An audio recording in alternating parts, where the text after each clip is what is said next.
Hi friends, నా పేరు Nani. Video last వరకు చూడండి, అలాగే మన ఛానల్ అయితే ఫాలో అవ్వండి. నేను ప్రశ్న యూట్యూబ్ ఛానల్ రావణ్ గురించి అయితే మాట్లాడుతున్నాను. ఈయన పవన్ కళ్యాణ్ గారి గురించి ఎటువంటి అంటే నెగిటివ్ మాట్లాడడానికి చూస్తారు.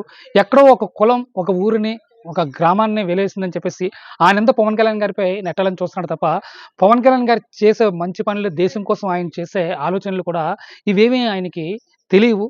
తెలిసినా సరే అవి అలాగే ఈరోజు దేశం కోసం ఎంత ఆలోచించారంటే పవన్ కళ్యాణ్ గారు జనసేన ఎమ్మెల్యేలని, అందులో యలమంచిలి నియోజకవర్గం నుంచి సుందరపు విజయ్ కుమార్ గారిని తమిళనాడులో తిరుప్రకుండ్రం అనే సుబ్రహ్మణ్య స్వామి దేవాలయంకి వెళ్ళి పూజలు చేయండి, దేశం కోసం అక్కడ ఆర్మీలో కానీ నేవీలో కానీ ఉన్న వాళ్ళకి బలాన్ని చేకూర్చాలని ఆ దేవుడిని ప్రార్థించండి అని చెప్పేసి ఎమ్మెల్యే గారికి పవన్ కళ్యాణ్ గారు ఆదేశాలు చేస్తే, అది ఇప్పుడు మేము ప్రజెంట్ తమిళనాడులో ఉన్నాం, దర్శనం కంప్లీట్ చేసుకుని ఇప్పుడు వచ్చాం. కానీ ఈ ప్రశ్న యూట్యూబ్ ఛానల్ రావణ గడికి మాత్రం పవన్ కళ్యాణ్ గారు అంటే ఒక అధ్యాసంగా మాట్లాడతాడు అనమాట. అంటే కన్ఫర్మ్గా ఒక దగ్గర డబ్బులు తీసుకొని ఈయన ఎలా మాట్లాడుతూ ఉంటారు.